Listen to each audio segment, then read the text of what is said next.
여보, 오늘도 등산하러 나갔다 와야겠어. 동호회에서 단체로 간다고 해서. 그래, 다녀와.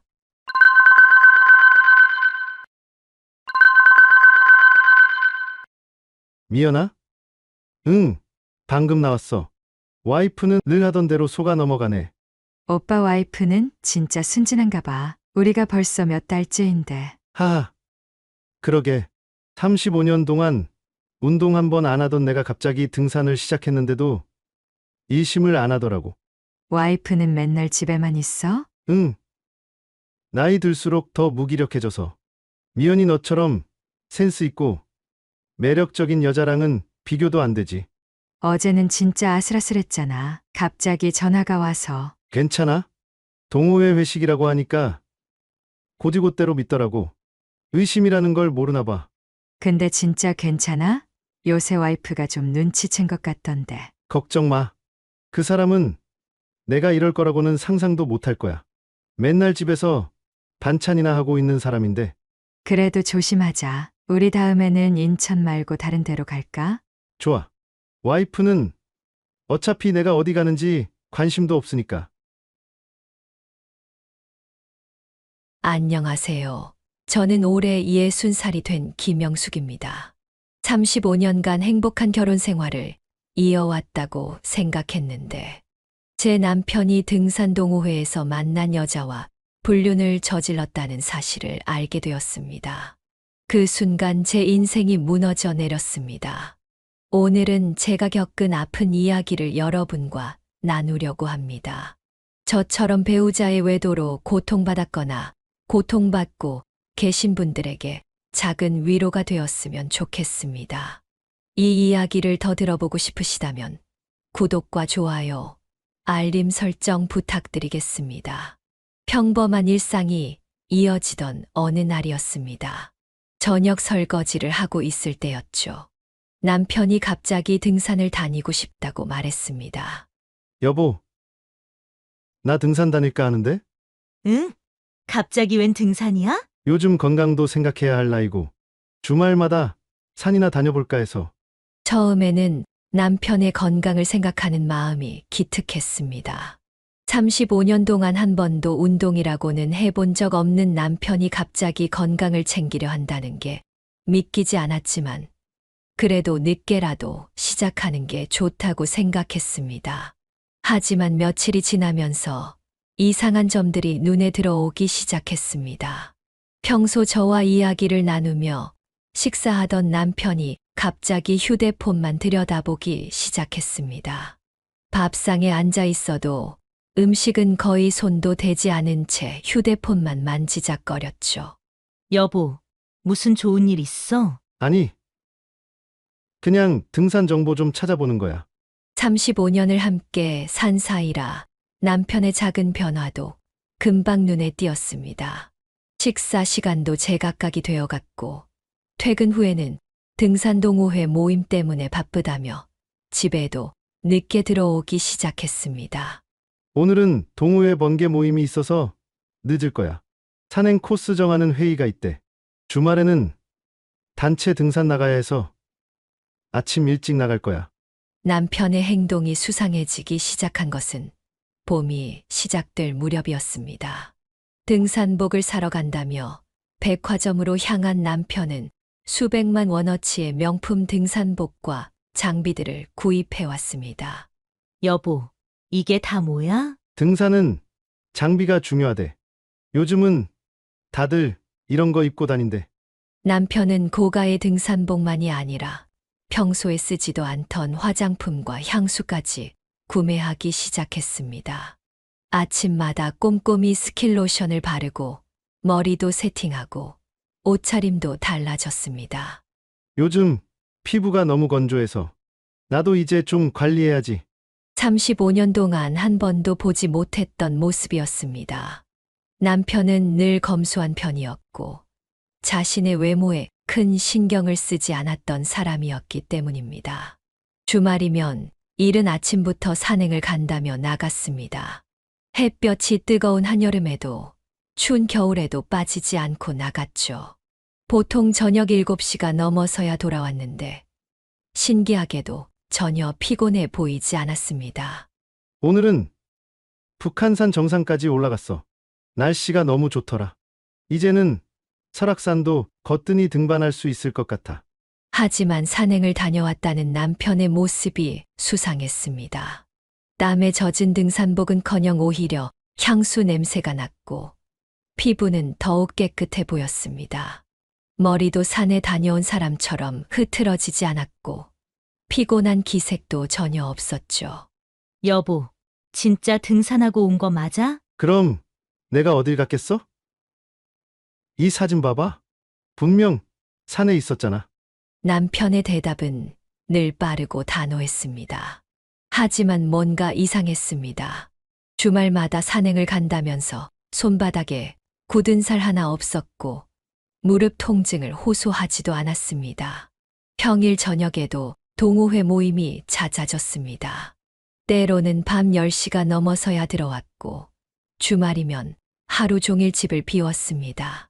전에는 퇴근하면 늘 TV 앞에서 뒹굴던 사람이 갑자기 이렇게 바뀐 것이 의심스러웠습니다. 휴대폰을 보며 미소 짓는 모습이 자주 보였고 늦은 밤까지 메시지음이 울리는 일이 잦아졌습니다. 자다가도 벨소리가 들리면 황급히 확인하러 가는 모습도 보였죠. 등산 동호회가 참 좋은가 보네. 그래.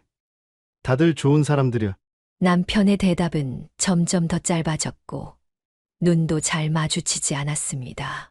35년 동안 한 번도 느끼지 못했던 낯선 감정이 가슴 한켠을 무겁게 눌러왔습니다.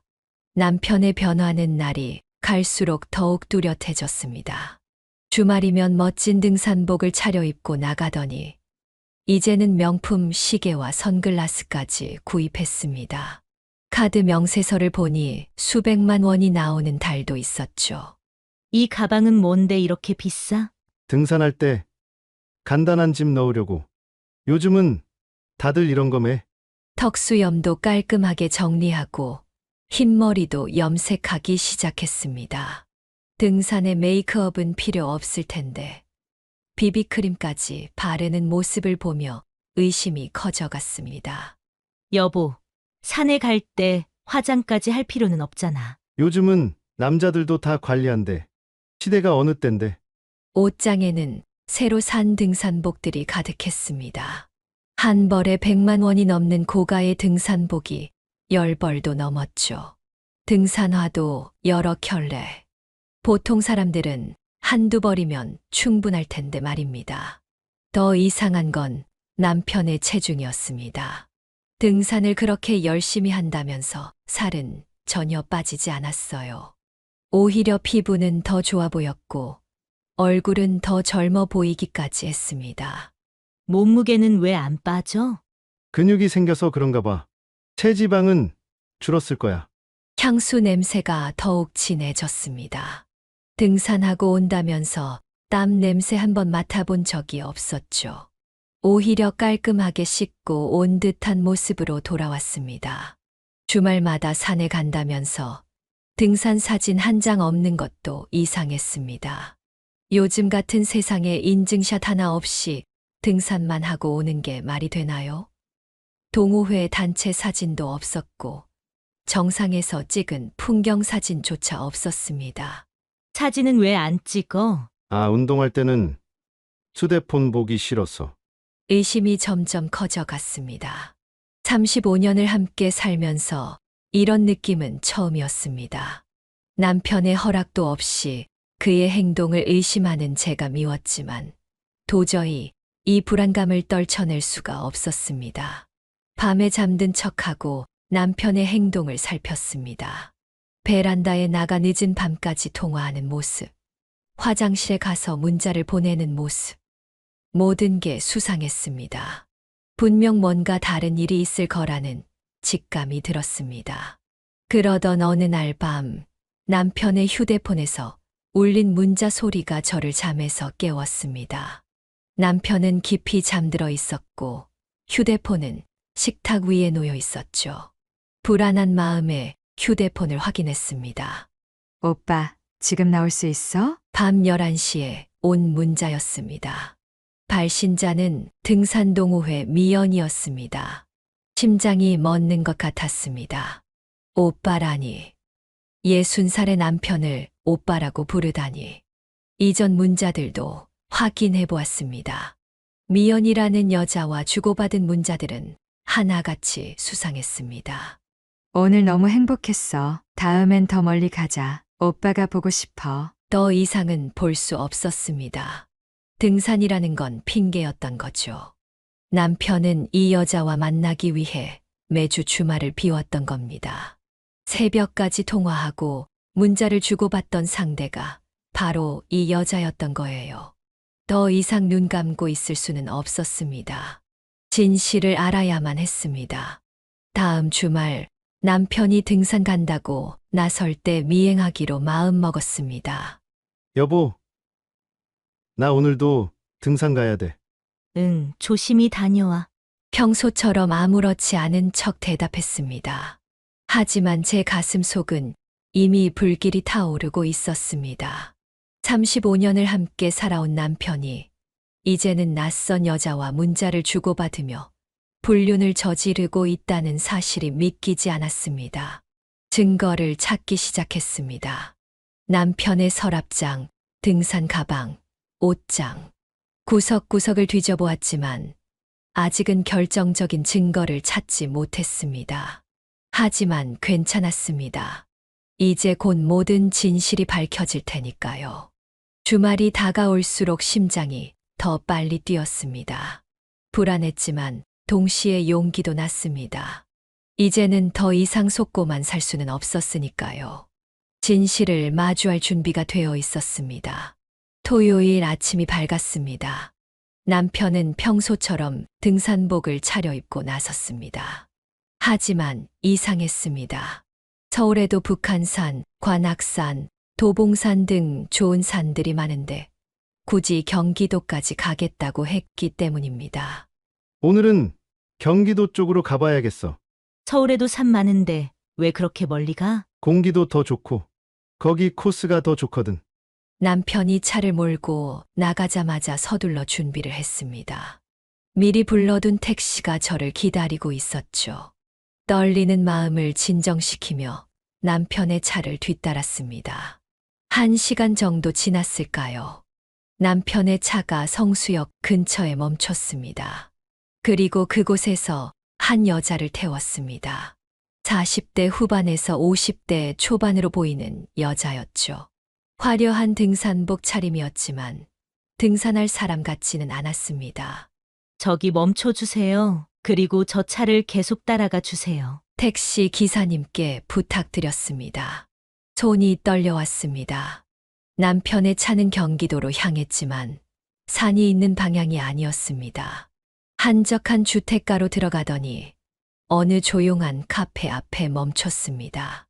여기서 잠깐만 기다려 주세요. 카페 맞은편 건물 뒤에 숨어서 지켜보았습니다. 남편과 그 여자는 등산은커녕 카페로 향했습니다. 창가 자리에 나란히 앉아 이야기를 나누는 모습이 보였습니다. 웃음소리가 들리는 듯 했습니다. 마치 연인처럼 다정하게 이야기를 나누고 서로의 커피를 마시고 35년 동안 한 번도 보지 못했던 남편의 모습이었습니다. 2시간이 지나고 그들은 다시 차로 향했습니다. 하지만 이번에도 산이 아닌 다른 방향으로 갔습니다. 한적한 주택가의 모텔 앞에서 차가 멈췄을 때 제 다리에 힘이 풀렸습니다. 더 이상은 못 보겠습니다. 택시 기사님께 집으로 돌아가자고 말씀드렸습니다. 이미 충분했으니까요. 진실을 봐버린 지금 더 이상의 증거는 필요하지 않았습니다. 집으로 돌아오는 길, 눈물이 멈추지 않았습니다. 35년이라는 세월, 그 긴 시간 동안 함께 살아온 남편이 낯선 여자와 이런 짓을 하고 있다니 믿기지 않았습니다. 그날 본 광경은 충격 그 자체였습니다. 남편이 다른 여자와 팔짱을 끼고 데이트하는 모습. 35년 동안 한 번도 저에게 보여주지 않았던 다정한 모습을 다른 여자에게 보여주고 있었기 때문입니다. 이제는 증거를 수집해야 했습니다. 이혼 소송을 위해서는 사진과 문자 내역이 필요했기 때문입니다. 차분히 계획을 세웠습니다. 우선 남편의 휴대폰 비밀번호부터 알아내야 했습니다. 며칠을 지켜본 끝에 비밀번호를 알아냈습니다. 61점 알고 보니 그 여자의 휴대폰 뒷자리였습니다. 남편의 비밀번호는 늘 제 생일이었는데 이제는 그마저도 바뀌어 버린 거였죠. 휴대폰을 열어보니 수천 개의 문자가 있었습니다. 미연이라는 여자와 주고받은 문자들. 하나하나가 가슴을 찢어 놓았습니다. 오빠, 오늘도 너무 행복했어. 나도 그래. 내가 있어서 다시 젊어진 것 같아. 우리 다음에는 더 멀리 가자. 그래, 다음엔 제주도 어때? 문자만이 아니었습니다. 통화 기록도 셀 수 없이 많았고, 심지어 사진첩에는 둘이 찍은 사진들도 있었습니다. 카페에서, 공원에서, 심지어 호텔 로비에서 증거를 모으기 시작했습니다. 모든 문자 내용을 캡처했고, 사진도 저장했습니다. 통화 기록도 꼼꼼히 정리했죠. 남편과 그 여자가 만난 날짜와 시간, 장소도 전부 기록해 두었습니다. 카드 명세서도 확인했습니다. 미연이라는 여자를 만난 뒤로 남편의 소비 패턴이 완전히 달라져 있었습니다. 고급 레스토랑, 명품 브랜드, 고가의 등산 장비. 월급으로는 감당하기 힘든 금액이었죠. 이렇게 사치를 부리다니 도대체 돈은 어디서 난 거지? 통장 내역을 살펴보니 퇴직금을 조금씩 빼서 쓰고 있었습니다.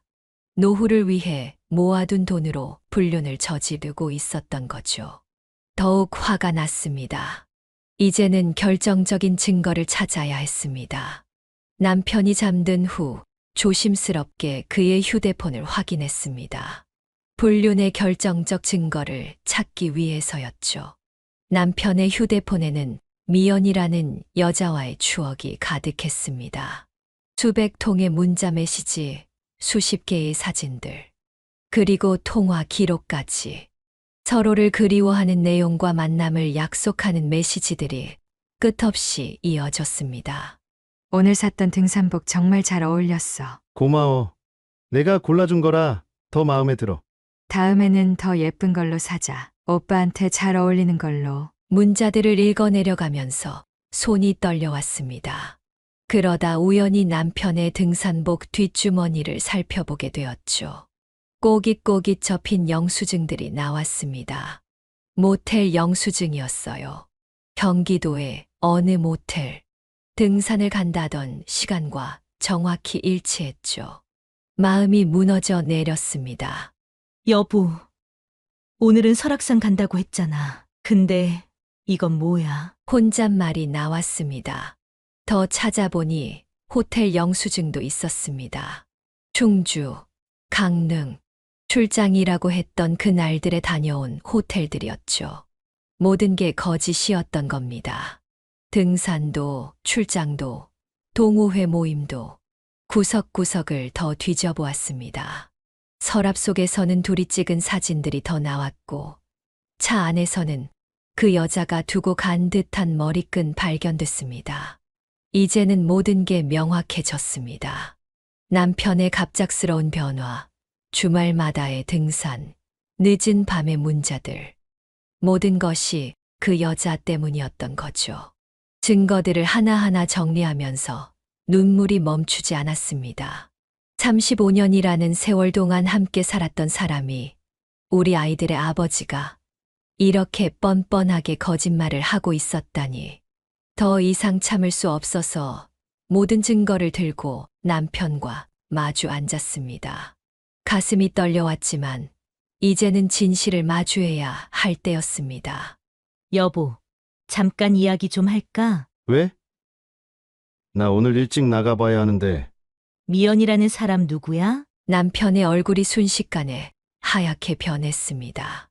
제가 준비한 증거들을 하나씩 펼쳐 보였습니다. 문자 내역, 사진들, 모텔 영수증까지. 더 이상 도망칠 곳은 없어 보였습니다. 그냥 친한 동호회 회원이야. 그래? 그럼 이 모텔 영수증은 뭐고? 이 사진들은 뭐야? 미안해, 정말 미안해. 한마디 사과가 전부였습니다. 35년이라는 긴 세월이 이렇게 허무하게 끝나는구나 싶었습니다. 남편은 더 이상 변명하지 않았고 고개를 떨군 채 그저 앉아 있었습니다. 침묵이 이어졌습니다. 서로 할 말이 없었던 걸까요? 아니면 할 말이 너무 많았던 걸까요? 창밖으로 들리는 새소리만이 이 무거운 공기를 채우고 있었습니다. 처음 만났을 때가 떠올랐습니다. 설렘 가득했던 연애 시절, 가슴 벅찼던 결혼식 날, 아이들을 키우며 함께 고생했던 시간들. 그 모든 것이 이제는 흑백 사진처럼 바래져 버린 것 같았습니다. 증거들을 보면서도 믿기지 않았습니다. 정말 내 남편이 이런 짓을 했다고, 등산 간다며 거짓말하고, 다른 여자와 만나고, 35년 동안 한 번도 의심해 본 적 없던 사람이 이렇게 뻔뻔하게 거짓말을 했다는 게 이해되지 않았습니다. 이제 우리는 어떻게 되는 걸까요? 이혼, 그 단어가 머릿속을 스치자 온몸에 전율이 일었습니다. 60의 나이에 이혼이라니. 하지만 이미 돌이킬 수 없는 강을 건넌 것 같았습니다. 아이들은 어쩌죠? 이제 곧 결혼할 준호, 대학원 다니는 미란이. 부모의 이혼 소식을 들으면 얼마나 상처받을까. 생각만 해도 가슴이 미어졌습니다. 하지만 이대로 눈 감을 수는 없었습니다. 용서하고 같이 살자니 자존심이 허락하지 않았고, 이혼하자니 두려웠습니다. 그저 꿈이었으면 좋겠다고 생각했지만 눈앞의 현실은 너무나 선명했습니다. 남편은 뜻밖의 말을 꺼냈습니다. 신혼 초반 다정했던 제가 출산 후 20년 동안 육아와 집안일로 자신에게 무관심했다고 느꼈다는 것이었습니다. 그의 외로움을 호소하는 목소리가 떨렸습니다. 당신도 처음엔 달랐잖아. 그게 무슨 말이야? 예전엔 내 얘기도 들어주고, 퇴근하면 반갑게 맞아줘. 그런데 애들 낳고 나서부터 달라졌어. 그래서 이런 짓을 한 거야? 미안해. 근데 나도 너무 외로웠어. 그럼 나랑 얘기를 했어야지. 왜 다른 여자를 만나? 이제 와서 뭐라 해도. 미안해. 남편의 말을 듣고 있자니 어이가 없었습니다. 35년 동안 가정을 위해 희생하며 살아온 제가 무관심했다고요? 아이들 키우느라 정신없을 때도 늘 남편의 식사를 챙기고 옷을 챙기고 불편함 없이 살도록 했는데 더는 이야기가 통하지 않을 것 같았습니다. 자리에서 일어나 변호사 사무실로 향했습니다. 이혼 소송을 준비하기 위해서였죠. 가방 안에는 그동안 모아둔 증거들이 가득했습니다. 거리를 걸으며 생각했습니다. 정말 내가 무관심했던 걸까? 아이들을 위해 모든 걸 바친 게 잘못이었을까? 하지만 그게 불륜의 핑계가 될 순 없었습니다. 변호사는 차분히 제 이야기를 들어주었습니다. 증거를 하나하나 검토하더니 충분히 승산이 있다고 했습니다. 불륜의 증거가 명백했기 때문이죠. 이 정도면 이혼 소송에서 충분히 이길 수 있습니다. 발걸음을 돌려 집으로 향했습니다. 이제 돌이킬 수 없는 강을 건너고 있다는 생각이 들었습니다. 35년간의 결혼 생활이 법정에서 끝나게 된다는 게 믿기지 않았습니다. 집으로 돌아오는 길에 우리 결혼식 사진을 찍었던 사진관을 지났습니다. 35년 전 흰 드레스를 입고 환하게 웃던 제 모습이 떠올랐습니다. 그때는 이런 날이 올 줄은 꿈에도 몰랐죠. 이제 어떻게 해야 할까요? 60의 나이에 시작하는 새로운 인생이라니. 두렵기도 하고 외롭기도 하고 슬프기도 했습니다. 하지만 이미 결심은 섰습니다. 더 이상 거짓으로 가득 찬 결혼 생활은 지속할 수 없었으니까요. 이제는 자녀들에게 이혼 소식을 알려야만 했습니다. 더는 숨길 수 없는 상황이었기 때문입니다. 일요일 저녁 준호와 미란이를 집으로 불렀습니다. 엄마, 무슨 일 있어? 미란아, 준호야. 너희 아빠랑 이혼하기로 했어. 엄마! 무슨 소리예요? 갑자기 이게 무슨... 작은 딸 미란이가 먼저 자리에서 벌떡 일어났습니다. 믿을 수 없다는 듯 고개를 저었죠. 우리 아빠가 그럴 리 없다고 분명 오해일 거라고 말했습니다.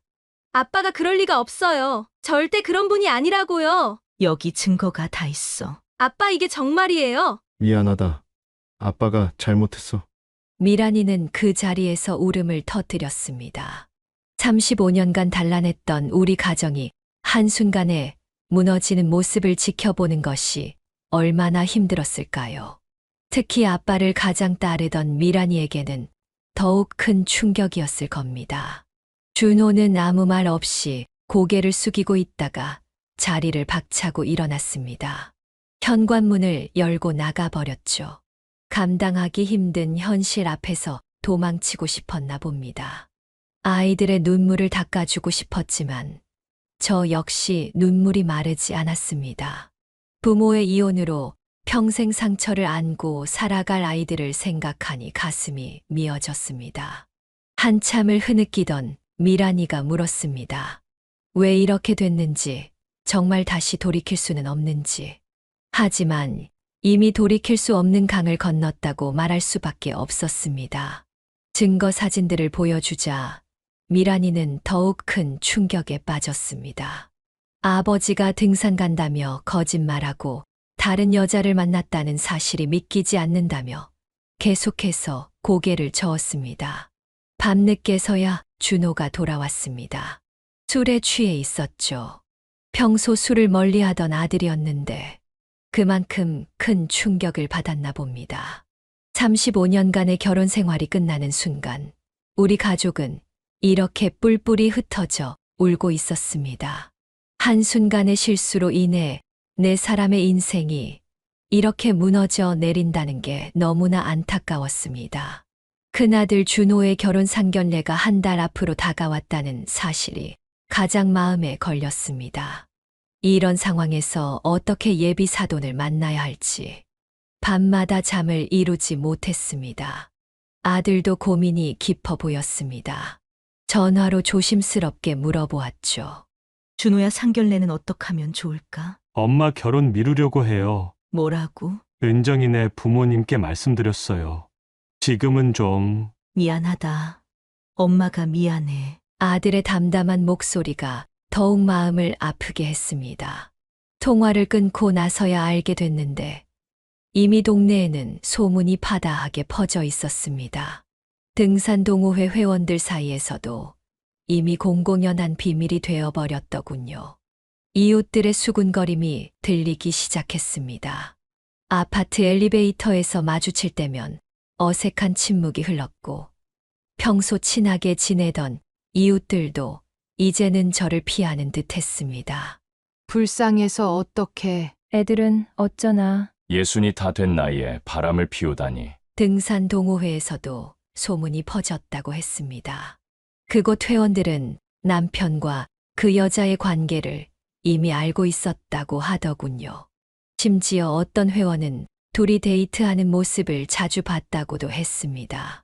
신랑 측 가정 사정이 복잡하니 조금 더 지켜보자는 거였죠. 아들의 인생에 이런 상처를 안겨주게 될 줄은 몰랐습니다. 동네 마트에 가는 것조차 힘들어졌습니다. 35년 동안 살아온 동네에서 이제는 더 이상 편하게 걸어 다닐 수 없게 된 거죠. 남편은 회사에 사표를 냈다고 합니다. 회사에도 소문이 다 났나 보더라고요.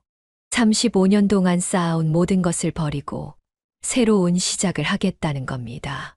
가장 마음 아픈 건 아이들의 눈빛이었습니다. 특히 준호는 결혼을 앞두고 있었는데 이런 상황이 되어버려 더욱 마음이 아팠습니다.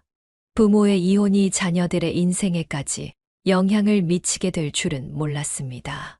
매달 하는 부부 동반 계모임에도 나가지 못하게 되었습니다. 20년 넘게 5 부부가 함께 해온 모임이었지만 더 이상은 그들의 시선을 감당할 수 없었습니다. 이번 달부터는 개모임에 못 나갈 것 같아요. 영숙 씨 그래도 계속 나와요. 우리가 있잖아요. 혼자라도 나오면 좋을 텐데. 다들 좋은 뜻으로 하는 말이겠지만 그 위로가 오히려 더 가슴을 아프게 했습니다. 부부가 함께 앉아 웃고 떠드는 모습을 보는 것도 그들의 동정 어린 눈빛을 마주하는 것도 너무나 힘들었습니다. 며칠 후 법원 복도에서 남편과 마주쳤습니다. 회색 정장을 단정하게 차려입은 모습이 낯설었습니다. 35년 동안 한 번도 보지 못했던 차림새였죠. 머리도 깔끔하게 다듬고 구두도 반짝반짝 닦아시는 모습이었습니다. 복도에서 우연히 눈이 마주쳤지만 서로 아무 말도 하지 못했습니다. 35년을 함께 살았는데 이제는 타인이 되어 법정에서 만나야 한다니 현실이 믿기지 않았습니다. 남편의 뒷모습을 보니 문득 첫 만남이 떠올랐습니다. 그때도 회색 정장을 입고 있었죠. 설렘 가득했던 그 시절이 마치 어제 일 같은데 이제는 이렇게 끝나버리는구나 싶었습니다. 법정 안으로 들어서는 순간 가슴이 철렁 내려앉았습니다.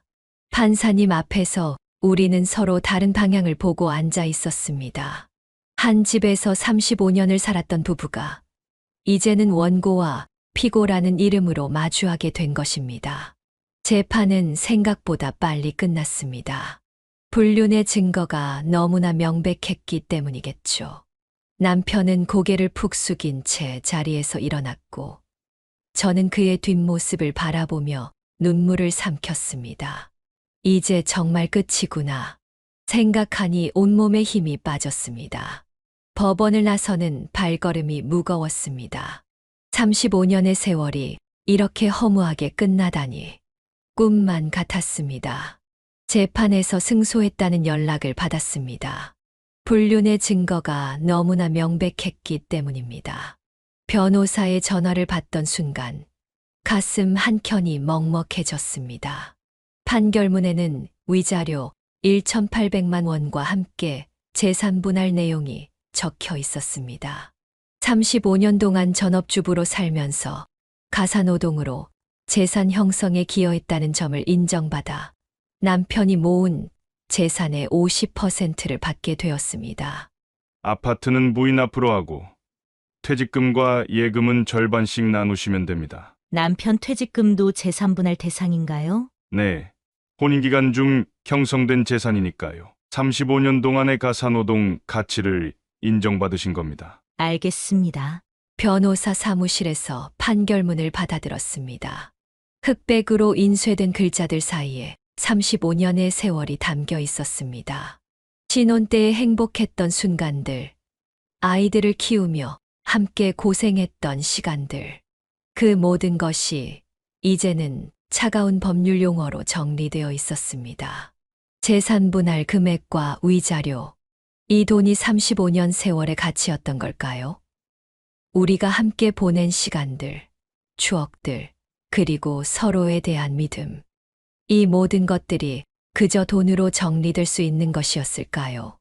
퇴직하고 함께 여행 다니자던 약속, 손주들 재롱 보며 노후를 보내자던 계획.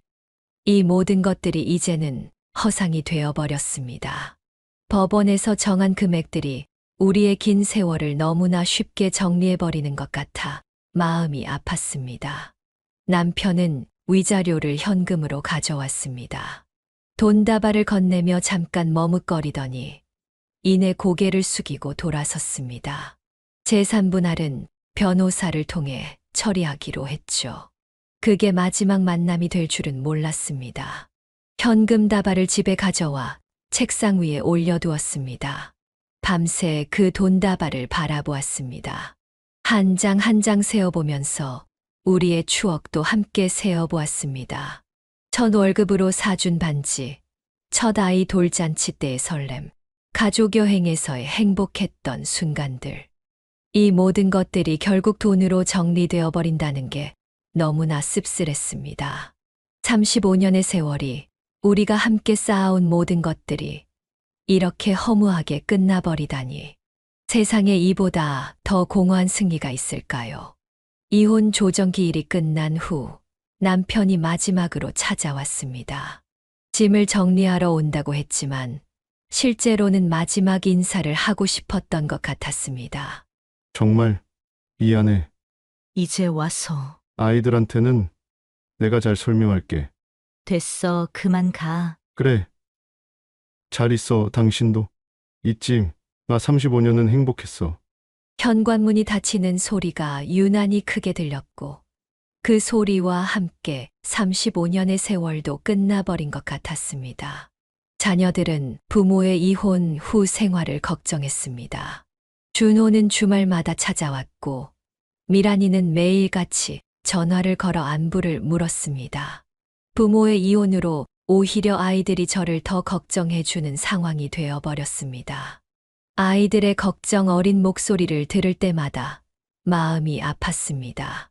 부모의 이혼으로 이런 걱정까지 해야 하는 자식들이 안쓰러웠습니다. 특히 준호는 결혼을 앞두고 있었는데 이런 상황이 되어 더욱 미안한 마음뿐이었습니다. 남편은 미연이라는 그 여자와 새 출발을 한다고 했습니다. 서울을 떠나 지방으로 간다고. 아이들에게는 제가 그 이야기를 전해 주어야 했습니다. 하지만 차마 입이 떨어지지 않았습니다. 미란이의 눈에 눈물이 고이는 걸 보았습니다. 아버지를 그토록 따르던 아이인데 이제는 연락조차 끊긴 상황이 되어버렸습니다. 집 안 곳곳에 남편의 흔적을 정리하기 시작했습니다. 옷장에 걸려있던 양복들, 서재에 있던 책들, 거실 벽에 걸린 사진들. 하나하나 치우면서 추억도 함께 정리했습니다. 이제는 혼자서도 잘 살 수 있다고 다짐했습니다. 아이들 걱정하지 말라고 엄마는 괜찮다고 말했습니다. 하지만 밤이 되면 여전히 눈물이 났습니다. 35년이라는 세월이 이렇게 허무하게 끝나다니. 작은 딸 미란이가 운동기구를 사다 주었습니다. 혼자 사는 엄마를 걱정했기 때문입니다. 거실 한켠에 러닝머신과 실내 자전거를 들여놓으며 미란이가 말했습니다. 엄마, 이제 집에서도 운동할 수 있어. 이런 거 사느라 돈 많이 썼지? 괜찮아, 엄마 건강이 더 중요하지. 미란아. 매일 조금씩이라도 운동하면서 건강관리해줘. 처음에는 거절하려 했지만 딸의 마음이 너무 예뻐서 받아들였습니다. 아이의 효심이 고마우면서도 마음 한켠이 아팠습니다. 부모가 자식 걱정을 해야 하는데 이제는 자식이 부모를 걱정해야 하는 상황이 되어버린 것 같아서였죠. 외로움을 달래기 위해 산책을 시작했습니다. 처음에는 아파트 단지 한 바퀴를 돌았고 점차 동네 뒷산까지 가보기도 했습니다. 걷다 보면 복잡한 생각들이 조금은 정리되는 것 같았습니다. 새벽 산책길에는 비슷한 또래의 여성분들을 자주 만났습니다. 서로 가벼운 목례를 주고받다가 어느새 인사를 나누게 되었고 함께 걷기도 했습니다. 그들 중에는 저처럼 혼자가 된 사람들도 있었습니다. 처음에는 다들 힘들어요. 하지만 시간이 약이에요. 사람 일이라는 게 어떻게 될지 모르는 거죠. 그들의 위로가 큰 힘이 되었습니다. 아침 산책이 끝나면 근처 분식집에서 칼국수를 먹곤 했습니다. 처음으로 혼자 밥을 먹는 것이 두렵지 않아졌습니다. 퇴근 후에도 걷기 시작했습니다. 한강공원을 따라 걸으며 지는 해를 바라보았습니다. 강변을 따라 불어오는 바람이 마음을 씻어주는 것 같았습니다. 엄마, 요새 좀 건강해 보여요. 며칠 전 미란이가 그렇게 말했습니다. 운동을 시작하고 몇 킬로가 빠졌다고 했더니 미란이는 환하게 웃었습니다.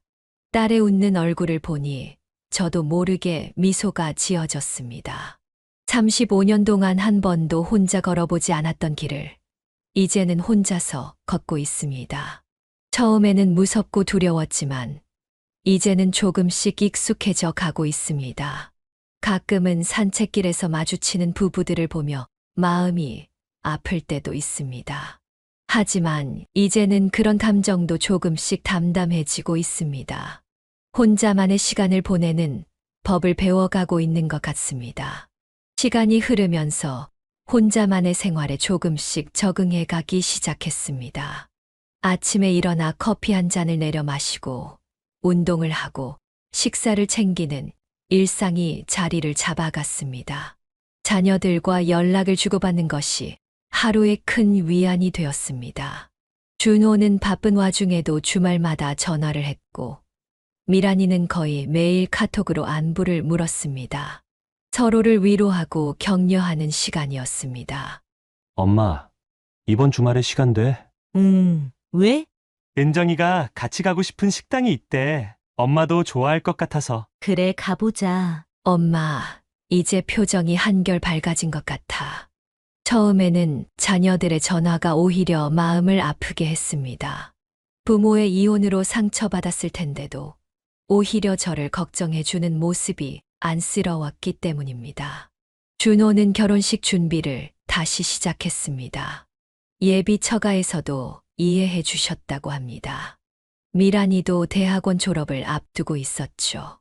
아이들이 잘 자라준 것이 그저 감사할 따름이었습니다. 엄마, 우리가 있잖아. 너무 외로워하지 마. 이제 엄마도 새로운 취미를 가져보는 건 어때? 자녀들의 격려의 용기를 내어 문화센터에 등록했습니다. 서예 강좌를 신청했는데 처음에는 어색했지만 차츰 재미를 느끼기 시작했습니다. 비슷한 또래의 사람들과 이야기를 나누는 것도 좋았습니다. 퇴근 후의 산책도 이제는 혼자만의 특별한 시간이 되었습니다. 한강변을 걸으며 지나온 날들을 돌아보기도 하고 앞으로의 계획도 세워보았습니다. 가끔은 남편 생각이 나기도 합니다. 하지만 이제는 그 생각이 예전처럼 가슴을 찢어놓지는 않습니다. 그저 지나간 시간으로 받아들일 수 있게 되었습니다. 시간이 참 빠르네요. 어느 날 준호가 그렇게 말했습니다. 그러고 보니 이혼하고 나서 벌써 반년이 지났더군요. 그동안 많은 것이 달라졌습니다. 제 모습도, 마음가짐도, 생활도. 이제는 아침에 일어나면 창문을 열고 깊은 숨을 들이쉽니다. 새로운 하루를 시작할 수 있다는 것만으로도 감사한 마음이 듭니다. 혼자여도 괜찮다는 걸 조금씩 배워가고 있습니다. 혼자만의 시간이 점점 더 익숙해져 갔습니다. 처음에는 너무나 두렵고 낯설었던 것들이 이제는 일상이 되어 갔습니다. 텅 빈 집에서 혼자 보내는 시간도, 혼자 먹는 식사도 모든 것이 조금씩 자연스러워졌습니다. 그러던 어느 날 문득 이혼의 진짜 원인을 깨닫게 되었습니다. 서로의 마음이 이미 오래전부터 멀어져 있었다는 사실을. 단순히 남편의 불륜이 원인이 아니었습니다. 그건 그저 결과일 뿐이었죠. 저녁 산책을 하며 지난 날들을 돌아보았습니다. 언제부터였을까요? 남편과 마주 앉아 진심으로 대화를 나눈 게, 서로의 하루를 물어본 게, 함께 웃으며 이야기를 나눈 게, 아이들 뒷바라지, 시댁일, 집안일, 그런 것들이 우선이었습니다. 남편의 마음은 뒷전이었죠.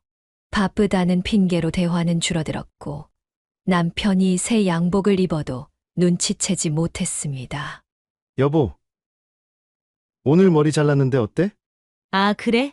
그냥 똑같아 보이는데. 무심코 던진 말 한마디에 상처받았을 남편의 마음이 이제야 이해됐습니다. 저도 모르게 서로에 대한 관심이 식어갔던 거죠.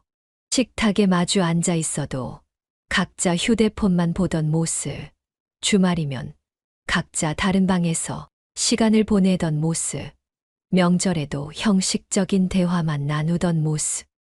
그렇게 우리는 조금씩 멀어져 갔던 겁니다. 부부란 매일매일 가꾸어야 하는 정원 같은 것인데 저는 그걸 잊고 살았습니다. 관심이라는 물을 주지 않아 우리의 사랑이란 꽃이 시들어버린 거죠. 문득 신혼 때가 생각났습니다. 퇴근하면 손잡고 동네를 산책하던 날들, 주말이면 함께 영화 보러 가던 시간들, 서로의 이야기에 귀 기울이며 밤새 대화하던 순간들. 언제부터 그런 시간들이 사라졌을까요? 언제부터 서로가 그저 습관이 되어버렸을까요? 이제야 깨닫습니다. 결혼 생활은 나무와 같아서 매일매일 물을 주고 가꾸어야 한다는 것을. 혼자 있는 시간이 많아지면서 오히려 더 많은 것을 보게 됩니다. 제 안에 잘못된 점들, 고쳐야 할 점들.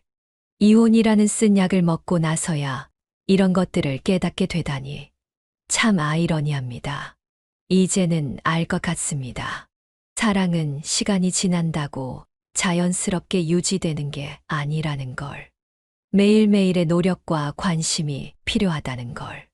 뒤늦은 깨달음이지만 이것도 제게는 소중한 배움이 될 것 같습니다. 등산 모임이나 분류는 핑계일 뿐이었습니다. 진짜 문제는 서로에 대한 무관심과 차가워진 마음이었다는 것을 이제야 깨닫게 되었습니다. 35년이라는 긴 세월 동안 우리는 서로의 온기를 잃어버린 채 살았던 것 같습니다. 혼자서 밥을 먹으며 휴대폰만 보는 요즘 남편이 얼마나 외로웠을지 이해하게 되었습니다. 거실에서 TV만 보던 제 모습이 떠올랐고 식탁에서 남편 혼자 밥을 먹을 때면 휴대폰으로라도 심심함을 달래고 싶었을 거란 생각이 들었습니다. 밥 먹고 있어? 응. 혼자 먹고 있어. 이런 문자들이 오갔던 게 우리의 일상이었습니다. 같은 집에 살면서도 서로의 존재를 잊은 채 살았던 거죠.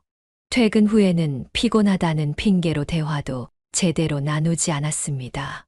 주말이면 각자의 시간을 보냈습니다. 저는 집안일을 하고 남편은 TV를 보거나 늦잠을 잤죠. 서로 다른 방에서 시간을 보내다가 끼니 때가 되어서야 마주칠 정도였습니다. 반찬 맛있네. 그래? 다행이다. 이게 전부였습니다. 더 이상의 대화는 없었죠. 남편이 새로운 옷을 입어도 머리 스타일을 바꿔도 무심했던 제 모습이 떠올랐습니다. 이런 관심 없는 아내 곁에서 남편은 얼마나 외로웠을까요? 이제야 이해하게 됩니다. 남편이 갑자기 등산을 시작했을 때 단순히 운동을 위해서가 아니었다는 걸. 새로운 관계, 새로운 대화가 필요했던 거겠죠. 요즘 혼자 밥을 먹으면서 문득문득 생각합니다. 남편도 이런 기분이었을까? 밥을 먹으면서도 누군가와 대화하고 싶어 휴대폰을 들여다보게 되는 이 마음이 남편도 똑같았겠구나 싶습니다. 가끔은 퇴근길에 마트에 들릅니다. 장을 보면서 예전에 남편이 혼자 장을 볼 때의 마음도 이해하게 됩니다. 무거운 장바구니를 들고 걸어오는 길이 얼마나 외로웠을까. 생각하니 마음이 아팠습니다. 결혼 생활에서 가장 중요한 건 대화였는데 우리는 그걸 잃어버렸습니다. 서로에 대한 관심도 사소한 일상의 공유도 없이 살았던 거죠. 그러다 보니 자연스럽게 마음의 거리도 멀어졌나 봅니다. 이제는 너무 늦었지만 이런 깨달음이 앞으로 살아가는데 도움이 되겠죠. 혼자만의 시간을 보내며 느끼는 외로움이 오히려 저를 더 성장시키는 것 같습니다. 자녀들의 상처가 늘 마음에 걸렸습니다. 부모의 이혼으로 평생 가슴에 상처를 안고 살아가야 할 아이들을 생각하면 잠도 오지 않았습니다.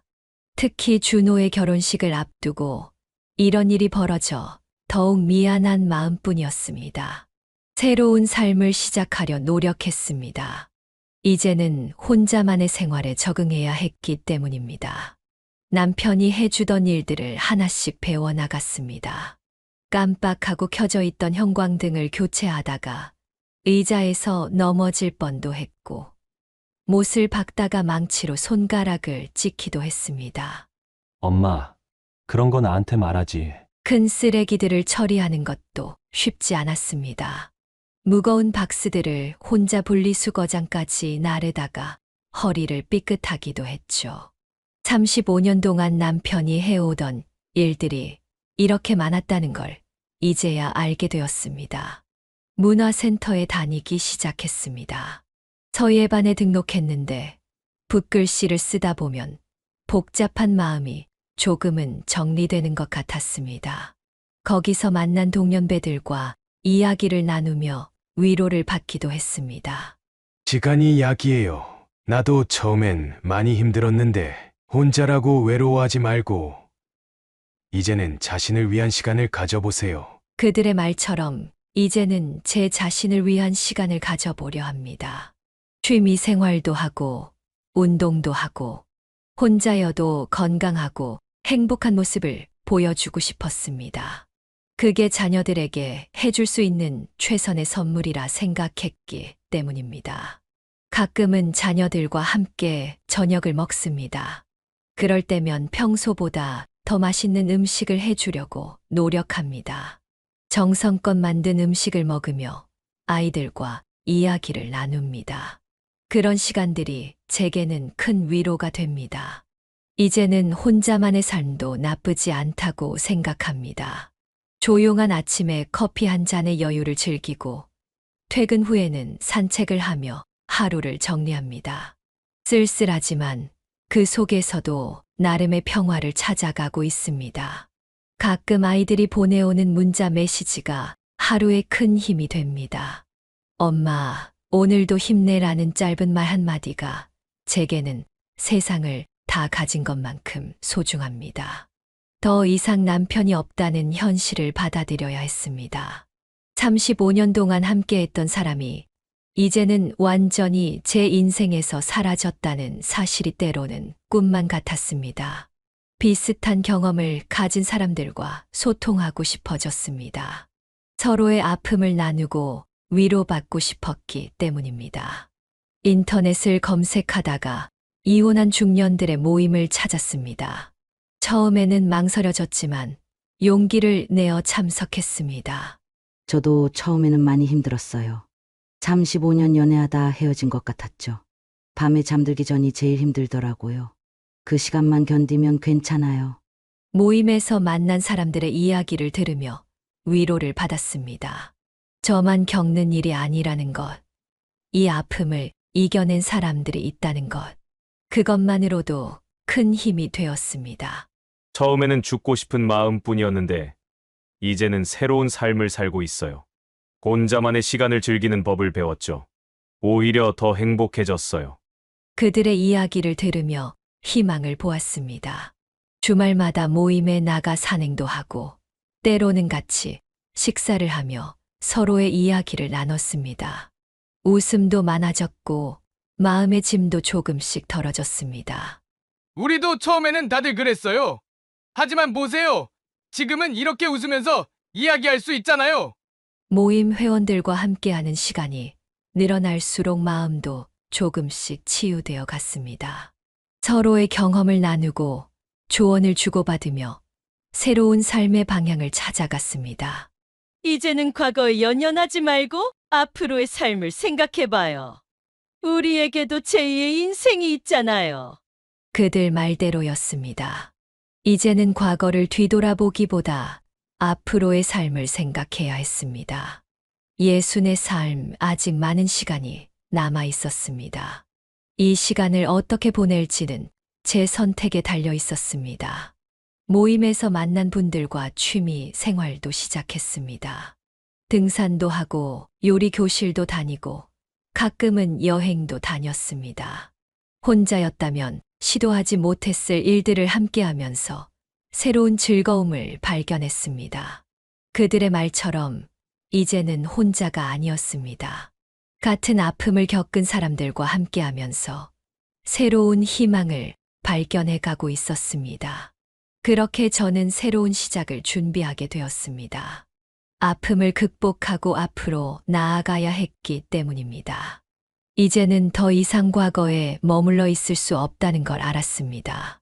나이 들어 시작하는 새로운 인생에 대한 방향을 찾고 싶었습니다.